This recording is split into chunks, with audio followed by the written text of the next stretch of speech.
বিয়ের আগে ভাইয়ের নজর সবসময় বোনের উপরে থাকে। বাসায় ফেরার সময় বোনের জন্য কি নিয়ে আসবে সেটাই ভাবতে থাকে। বোনকে বাবা মা বকা দিলে ভাইয়ের মুখটা যেন শুকিয়ে যেত। আড়ালে চোখের পানি মুছে দিয়ে বোনকে খুশি করার জন্য বলতো, কালকে তোকে বাইকে করে ঘোরাবো।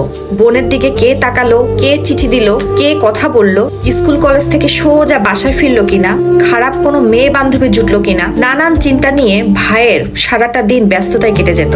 আর যদি কোনো খারাপ ছেলে তার বোনকে দেখে কোনো মন্তব্য করতো, তাহলে তার ডাইরেক্ট চটথাপ্পড়। এই সব কিছুর পিছনে ভাইয়ের একটাই উদ্দেশ্য থাকে, আমার বোন যেন কোনো কিছুতে কষ্ট না পায়, আমার বোনের সাথে যেন খারাপ কিছু না ঘটে। কিন্তু আজকে সেই ভাইদের কাছে আমার একটা প্রশ্ন, এই যে আপনার চোখের মনিকে যে বছরের পর বছর দেখেন না, খোঁজ খবর নেন না, কথা বলেন না, স্বামীর বাড়িতে কেমন আছে জানতে চায় না আপনার মন, কষ্টে আছে না ভালো আছে, স্বামী তার ভালো না খারাপ, স্বামী মারে কিনা, অত্যাচার করে কিনা, এখন আর বোনের জন্য চিন্তা হয় না।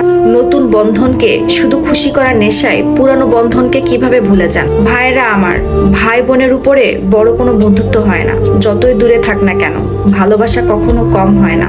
আপনার সেই ছোটবেলার বন্ধুরূপে বোনের খোঁজ খবর নেন।